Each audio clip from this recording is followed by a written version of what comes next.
Have you ever wondered what happens when a massive $2 million inheritance is given to the black sheep of a wealthy family instead of the golden child? My name is Isabella, and I am a 32-year-old interior designer who spent my entire life trying to build my own independent business away from my toxic relatives. If you are enjoying this story so far, please hit that subscribe button and let me know exactly where you are watching from in the comments below, because I honestly read every single one.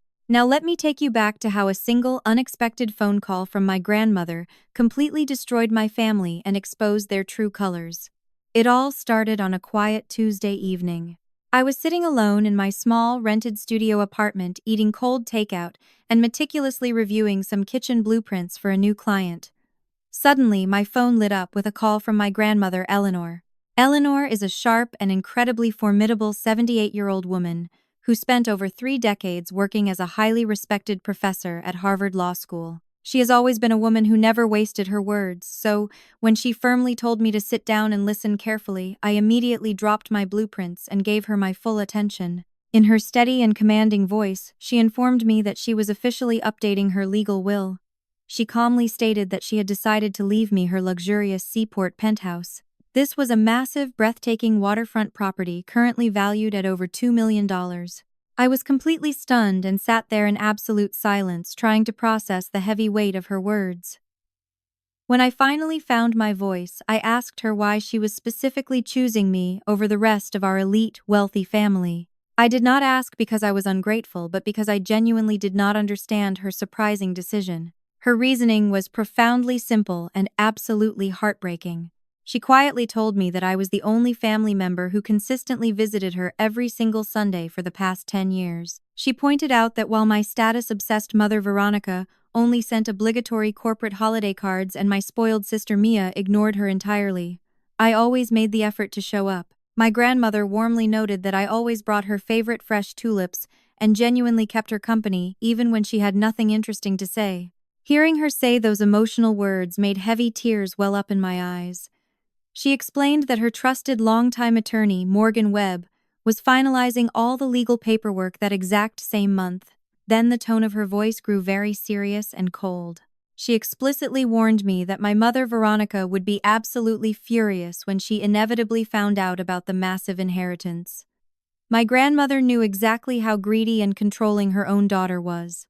That single profound phone call beautifully cemented our deep bond, but it officially set the stage for a massive and bitter family conflict that would soon turn my entire life completely upside down. As my grandmother Eleanor had correctly predicted, the secret of the massive inheritance did not stay hidden for very long. Word of the legal update quickly leaked to my family, setting off an absolute explosion. Within just a few weeks, my mother Veronica orchestrated what she ominously called a family discussion at their massive $4 million estate in Beacon Hill. I remember walking into their grand living room feeling completely overwhelmed by the tension. When I arrived, I found them all waiting for me like a hostile tribunal ready to pass down a sentence. My lawyer father Robert was sitting in his expensive leather armchair. My mother Veronica sat perfectly straight on the sofa, while my golden child sister Mia was perched right beside her, posing like a tragic victim. I took the only empty seat facing them, feeling the heavy weight of their collective anger. My mother was the very first to speak, and her voice was dangerously sharp. Veronica viciously claimed that leaving a $2 million property to just one single grandchild while excluding everyone else was the behavior of a completely irrational woman. I realized in that terrifying moment that she was subtly laying the toxic legal groundwork to declare my brilliant grandmother mentally unfit. I quickly defended Eleanor, stating that she was simply giving a gift to someone she loved, and that was her absolute legal right. My sister Mia immediately let out a dramatic theatrical sob, claiming the situation was entirely unfair. She complained that she loved our grandmother but was simply too busy with her important life to visit her. I looked at my sister, thinking about her massive trust fund and her wealthy fiancé, but I decided to keep my mouth shut. Then my father, Robert, finally spoke up using his cold, measured attorney voice. This was a man who routinely missed my major life milestones but was now suddenly lecturing me about what was right and fair. He coldly demanded that the only acceptable thing to do would be for me to completely decline the inheritance. He insisted that if I refused to decline it, I must immediately sell the luxury penthouse and split the massive profits equally among the family members. I stared at the three of them, finally realizing the absolute depth of their greed.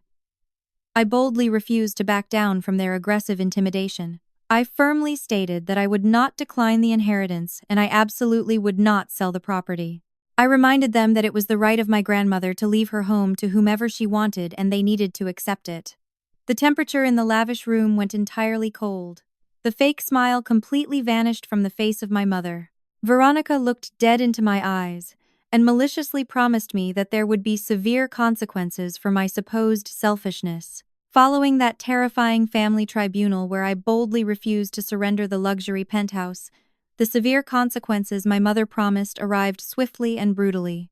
My mother Veronica immediately launched a ruthless and highly calculated campaign of social and emotional isolation to punish me for my disobedience. By the time summer arrived, I realized I had been quietly removed from every single family text chain.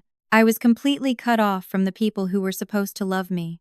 The most devastating blow happened when I was sitting alone in my apartment, scrolling on my phone, and had to learn about the lavish engagement party of my sister Mia through a random Instagram post. I saw bright photos of her surrounded by our smiling cousins raising expensive champagne glasses to toast her new elite life. Absolutely no one had told me about the glamorous event, and no one had bothered to invite me. Feeling incredibly hurt by this ultimate betrayal, I finally decided to confront my mother about being entirely excluded. When I called Veronica, she cruelly dismissed my feelings without a single ounce of guilt. She coldly claimed that the family simply assumed I would not want to attend because I was entirely too busy playing around with my little decorating hobby. She intentionally belittled my licensed interior design studio, which was actually thriving with active clients and rapidly doubling its annual revenue. To my toxic mother, anything that was not a prestigious law degree or marrying a wealthy elite husband was just a worthless little hobby. However, the absolute worst part of her calculated revenge was not the painful family exclusion. It was the toxic and highly destructive narrative Veronica began violently spinning to the elite high society of Boston. My mother started telling absolutely anyone who would listen that I had maliciously manipulated my grandmother. She falsely painted me as a scheming, predatory daughter who had intentionally exploited a vulnerable and confused, senile old woman just to force her into handing over a massive real estate fortune. She would attend elite neighborhood gatherings and whisper these vicious lies behind my back, ensuring my reputation was completely destroyed among her wealthy, influential friends. Instead of fighting back against her cruel defamation, I chose to remain completely silent. I mistakenly believed that if I did not make a dramatic public scene and just kept my head down, the vicious rumors would eventually fade away into nothing. I poured all of my daily energy into growing my independent interior design business, but I was completely unaware of one terrifying reality. My quiet avoidance was exactly what my manipulative mother was counting on to make her toxic lies look like the absolute undeniable truth. 3 incredibly long and painful years passed by with me being treated like an absolute ghost by my very own family. During that entire time, there were absolutely no holiday dinners, no birthday phone calls, and no casual text messages checking in to see how I was doing. I was completely erased from their elite world while the toxic lies of my mother continued to spread behind my back. Then, completely out of the blue, on a freezing Friday afternoon, I was sitting in my design studio reviewing some expensive fabric samples when the Daily Mail arrived. Mixed in with my regular business invoices and design catalogs was a thick envelope made of heavy cream cardstock. My name was written across the front in calligraphy so incredibly elaborate that it actually took me a moment to decipher it. Inside that envelope was an elaborate, high-end invitation to the glamorous black tie wedding of my sister Mia, which was scheduled to take place at a highly prestigious luxury hotel in the city. For a full minute, I just sat there staring at the expensive paper.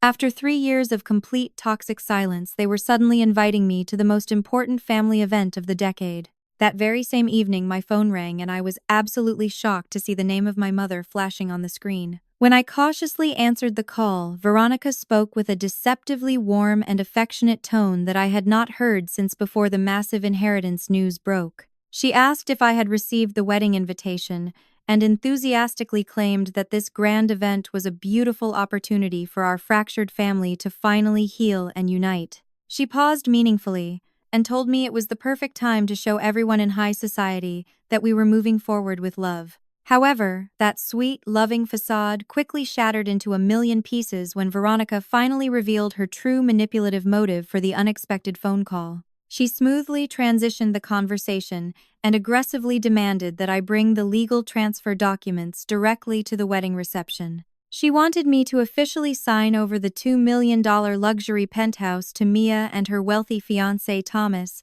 as a grand, heartwarming wedding gift in front of all the guests. Veronica arrogantly insisted that because Mia was marrying into a powerful elite family, she desperately needed a high-status home to properly entertain her new wealthy in-laws. The sheer audacity of her demand absolutely took my breath away. She was using the fake promise of family reconciliation to steal my rightful inheritance. I found my courage and firmly refused again, telling her that the penthouse was mine and I was absolutely not transferring anything. Instantly, the fake warmth completely evaporated from the line, and the voice of Veronica turned to pure ice. She coldly warned me that I needed to think carefully and make the right choice before the wedding day arrived. She heavily implied that if I dared to disobey her, she would use her massive influence to publicly destroy my professional reputation. She knew perfectly well that my growing interior design business relied entirely on word of mouth from wealthy clients in her exact social circle. She was intentionally holding my entire career and livelihood hostage, trying to terrify me into giving up my home. After that terrifying phone call with my mother, I spent the next few days feeling completely sick to my stomach. I knew Veronica was entirely capable of destroying my growing interior design business if I refused to surrender my rightful inheritance. But exactly 1 week before the highly anticipated wedding, I received an urgent early morning phone call that completely changed everything. My phone rang at exactly 7 in the morning, and I was surprised to see the name of my grandmother Eleanor flashing on the screen. When I cautiously answered, her voice carried a steely, formidable tone that I had only heard a few times in my entire life. Eleanor did not waste any time with casual morning greetings. She warned me that she knew exactly how my manipulative mother operated and confirmed that Veronica was actively planning a massive public ambush at the wedding reception. My grandmother firmly instructed me that if anything suspicious happened that night, I must immediately call Morgan Webb, who had been her highly trusted attorney for over 20 years. She made me carefully write his personal cell phone number down on a piece of paper. During a subsequent phone call, later that same afternoon, Eleanor finally revealed the horrifying truth she had been quietly hiding from me for 3 long years. The dark secret she shared absolutely made my blood run cold. She quietly told me that 3 years ago, my mother, Veronica, had maliciously forged the signature of my grandmother to illegally sell a beautiful family property in Cape Cod for exactly $875,000. The most sickening part was that Veronica committed this massive financial fraud while Eleanor was entirely helpless, laying in a hospital bed recovering from a severely broken hip. When my grandmother eventually discovered the missing property, she did not immediately confront my mother. Instead, she secretly hired elite forensic document experts in the city to carefully analyze the sale paperwork. The rigorous forensic analysis officially confirmed the signature forgery with a staggering 98.7% certainty. Suddenly, everything made perfect sense to me.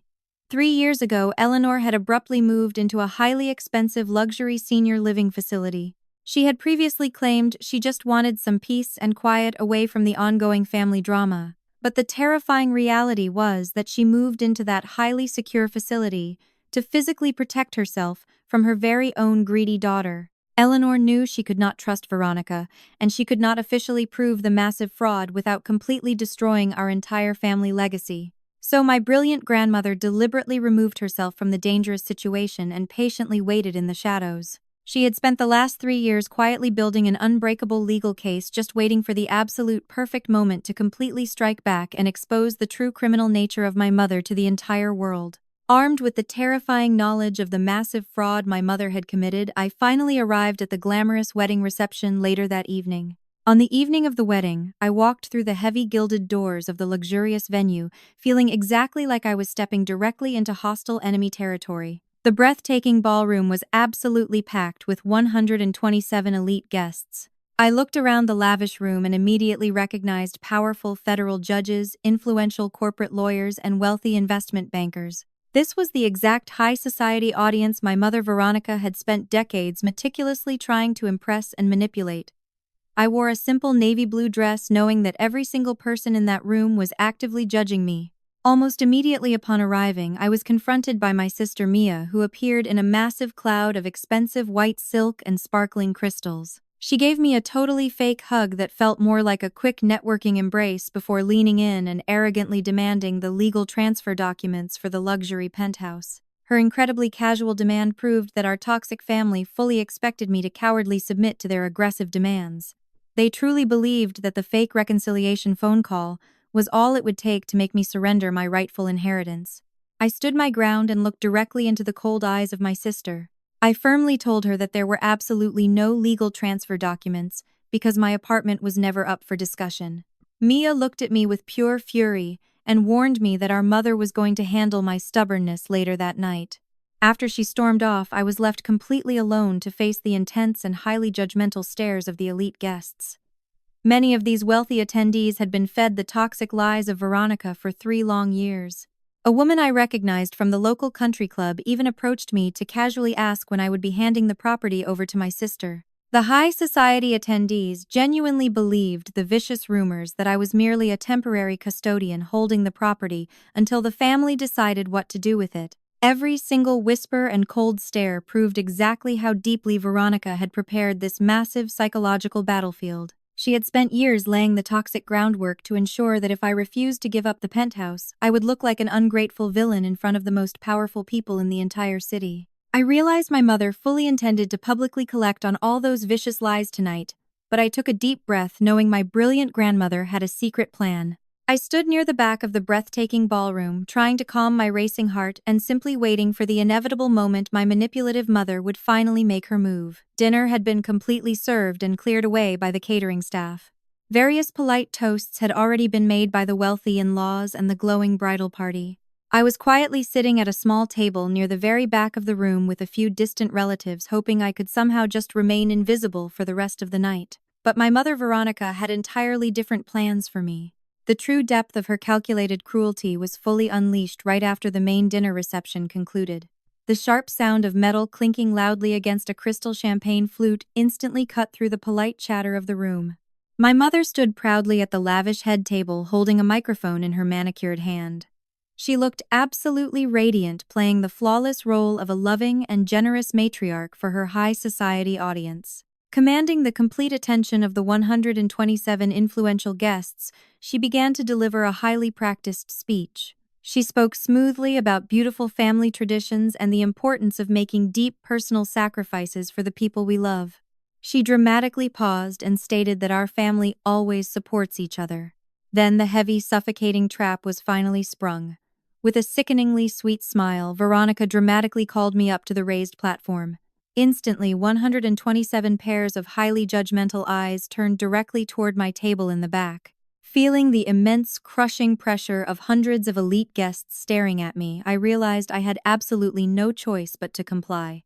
If I refused to stand up and walk to the stage, I would immediately be labeled as the difficult and stubbornly ungrateful sister who deliberately ruined the beautiful wedding. My legs felt incredibly heavy as I slowly walked through the maze of decorated tables and stepped up onto the brightly lit stage where my mother waited. Once I was standing right beside her, Veronica threw a fake, affectionate arm around my shoulders. She looked out at the wealthy crowd and smoothly announced that I had been keeping a precious $2 million luxury penthouse completely safe, just waiting for this exact perfect moment. Suddenly, she produced a thick stack of official legal transfer documents out of thin air. She publicly announced into the microphone that I was going to sign the property over to my sister Mia right then and there as a grand, heartwarming wedding gift. The entire elite crowd immediately erupted into thunderous applause. They smiled and clapped, completely unaware that they were actually witnessing a deeply toxic mother publicly coercing and viciously bullying her own daughter into surrendering her rightful inheritance under the fake guise of sisterly love. I stood there trapped in the deafening applause, realizing exactly how brilliantly evil her public ambush truly was. Standing there trapped in the deafening applause, realizing exactly how brilliantly evil her public ambush truly was, I knew I had a monumental choice to make. I could quietly surrender my rightful inheritance to protect the fake image of my toxic family, or I could finally stand up for myself. As the applause slowly died down into an expectant silence, my mother shoved a fancy gold pen toward my hand. I did not take it.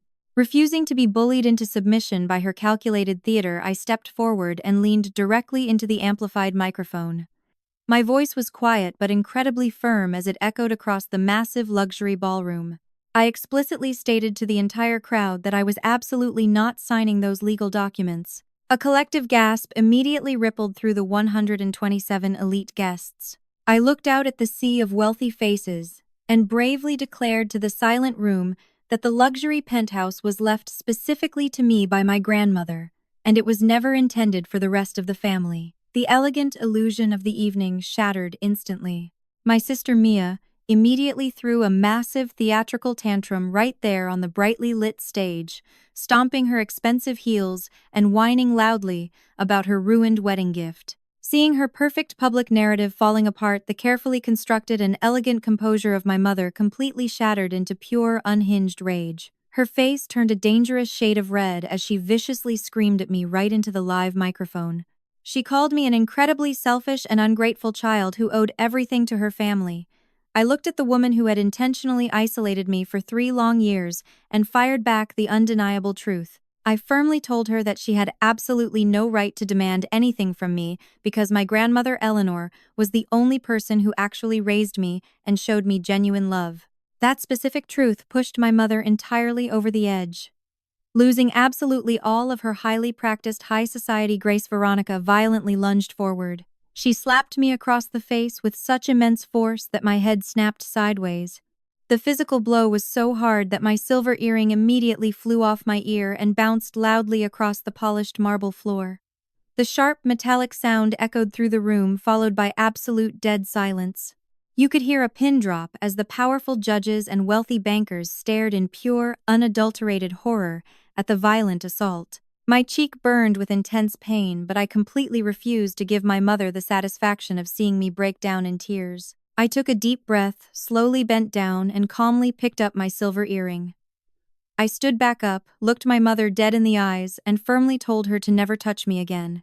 Leaving her completely speechless on the stage, I confidently turned my back on my toxic family and walked directly out of the silent ballroom.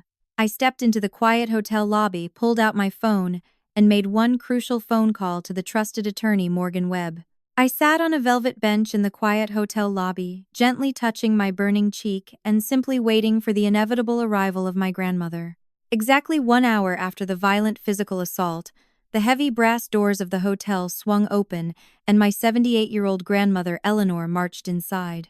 She did not look like the frail, senile woman my mother had described to the world. She looked absolutely formidable, moving with the same fierce authority she had used for decades as a respected law professor. Walking right beside her was Morgan Webb, her incredibly sharp and highly trusted attorney of over 20 years who was carrying a thick leather briefcase. I stood up and confidently walked back into the breathtaking ballroom right beside them. The wedding reception was currently in a state of tense, chaotic murmurs following my dramatic exit, but the room went completely dead silent the moment we walked through the double doors. My mother Veronica was standing near the head table, desperately trying to perform damage control with the wealthy guests. When she suddenly turned around and saw her mother marching across the marble floor, her face instantly turned absolutely white with sheer suffocating terror. She had spent 3 long years actively telling the elite society of Boston that Eleanor was completely senile and entirely out of her mind. Now the woman she had viciously slandered was standing right in front of her. Eleanor did not hesitate for a single second. She commanded the complete attention of the room and loudly declared to the 127 VIP guests that she was of perfectly sound mind. She firmly stated that the $2 million luxury penthouse legally belonged to me, and she fully intended to ensure her wishes were respected. The wealthy crowd gasped in shock, but the true devastation had not even begun. Morgan Webb stepped forward, placed his leather briefcase on a nearby table, and dropped a massive, devastating bombshell that would completely destroy my toxic mother. He pulled out a thick stack of certified legal documents and presented undeniable forensic evidence to the entire room.